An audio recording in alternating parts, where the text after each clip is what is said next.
Hello everybody, Queen Bee here after another Icarus beta weekend, thoroughly enjoyed and sadly in the past. And what a great weekend it was. In this video I'm going to bring you up to date with some of the new features that the devs dropped in Icarus beta weekend 6, and my god, there were some fantastic surprises for me and I would love to hear your thoughts on them. If you enjoy this video, please do consider liking and subbing for that good old YouTube algorithm, but most importantly do share your thoughts in the comments on the new content, what you would like to see in the future, what you thought of the new content in beta weekend 6 and what you think of Icarus in general. The first new thing that we encountered when opening up the game was our first look at the mission trees. This is the kind of thing that we can expect on full release when taking on campaigns. In my opinion, the mission tree was on point, great visuals, descriptive and easy to understand. It was tier locked progress, nice little voiceovers from Sol as mission intros, and it was a really nice addition to the interface and helped you make sense of your missions. What I thought was a really nice feature here was that you could complete one mission with a group of people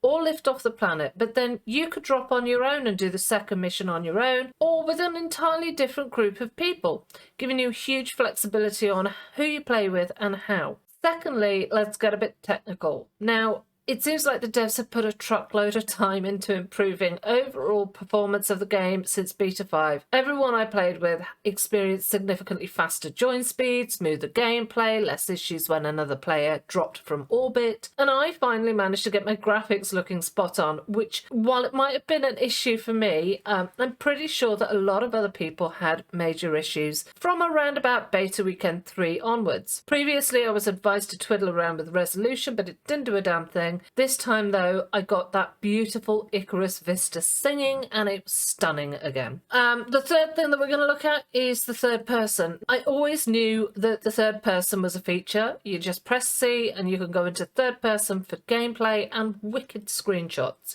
However, I was introduced to another third person feature that I never knew about until this beta, and I think it may well be new, although don't quote me on this because I've personally never tried it before beta 6, so it could be new, I might just be an idiot. On your descent or ascent from the world in the pod, you can also press C, thus enabling third person to view your character as she or he is dropping to or from Icarus.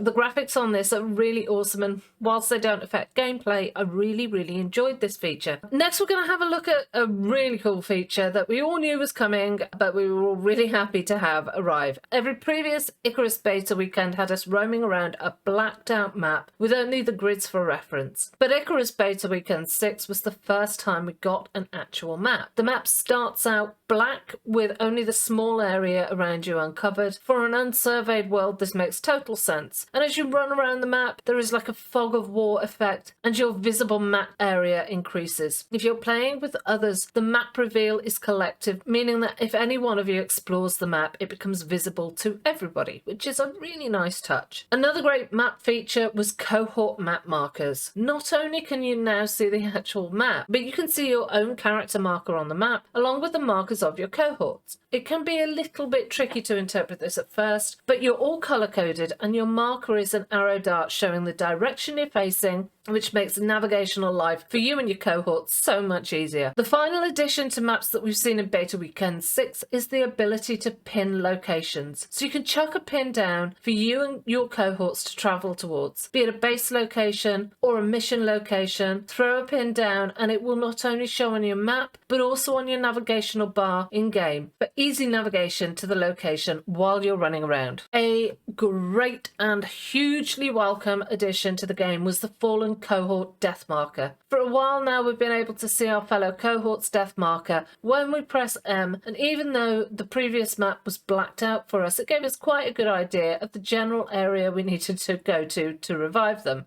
But then on reaching the area, it became a bit like the game Pin the Tail on the Donkey, with shouts from our cohorts of left a bit, right a bit, by the rock, or just in front of the tree, no the other tree. Not only do we still have a map marker that shows us on the map where our cohorts are, we now actually can see a death marker in game as we run around, making it super easy to locate and revive our fallen friends. I just loved this feature, and I am sure that any multiplayers out there will agree that this was much needed and very gratefully received. During Beta 6, we saw a significant new addition to hunting in the form of the tracking mechanic. You know what this means, guys? Yep, Queen Bee is going to have to make an updated hunting tutorial.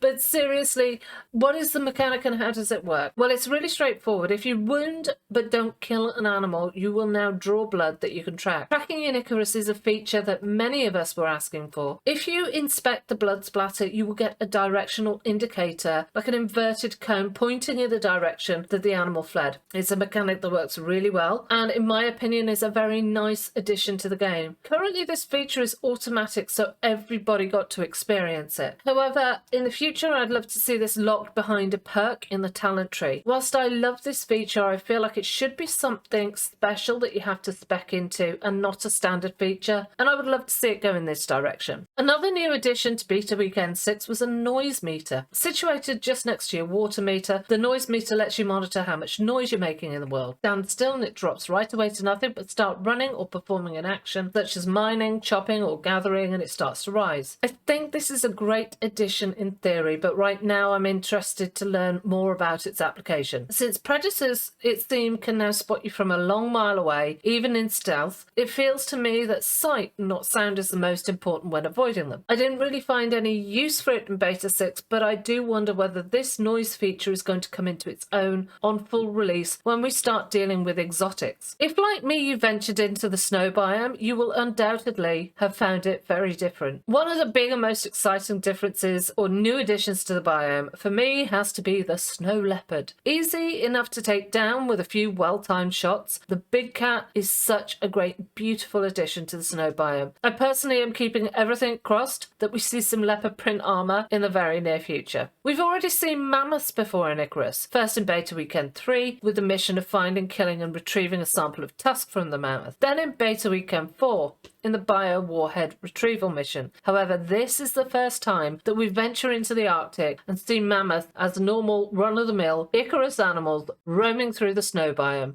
And I really like this. This beta weekend, walking through the snow biome, was a totally different experience. It was vibrant with wolves, polar bears, the snow leopards, bunny rabbits, and mammoths, and it made it so much more challenging, engaging, and immersive. Perhaps more a subtle thing in this beta weekend was Flora. Now, during our missions on Beta Weekend 6, we first became aware of the effect on the planet's flora. Now, up until now, all we've done is harvest flora for crafting and food, such as corn and wheat and fibre and wood, but now we see that it's directly been affected.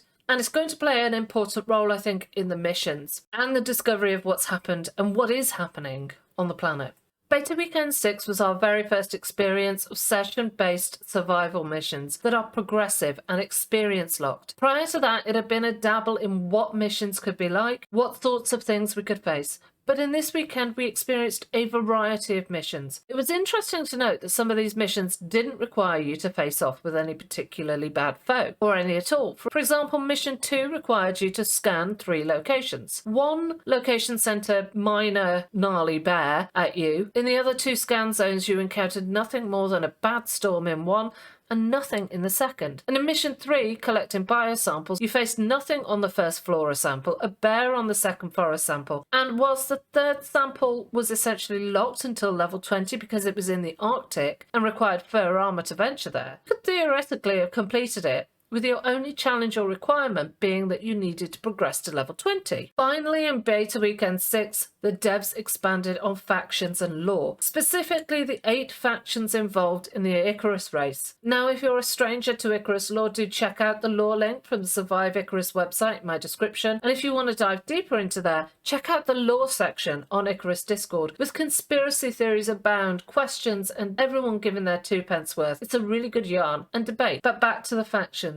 There are 8 that we know of. We got told about the UDA, the United Development Agency, Zenotai, the China Space Agency, ACS, American Coastal States, I hope I'm saying this right. The UNIO, which is the South American Union, the Assembly, the African Assembly, the Lagos Unit, a sub-branch of the UDA tasked with overseeing Icarus. Group 15, which is UDA, their exact role and remit remains stubbornly ill-defined apparently, and the Mars Administration Authority, or the Administration. I'm also going to include an in-depth read into the 8 factions that was published by the devs at the beginning of Beta Weekend 6, and I think it's going to be really important in the future. Currently in the betas, anything Sol tells us relating to our missions and our drops is all about the UDA, what they think, what they want, and what we need to do for them. And clearly in the beta, the UDA are other people we're working for. But it's fair to expect that in the future, we will get to choose the faction we play for, and there will be some kind of race or battle between our factions on Icarus. So there you have it, my post-Icarus Beta Weekend 6 rundown on everything new to note, from the maps to the missions to the flora to the fauna. It has been really great to discover this and share it with you, and I hope you will join me for future Let's Plays, live streams and tutorials and update videos on this incredible game. And don't forget to leave a like, sub if you want, and comment with your thoughts. And don't forget, guys, join my Discord channel if you love survival games as much as we do. Link is in the description, and until next time, guys, stay safe and take care.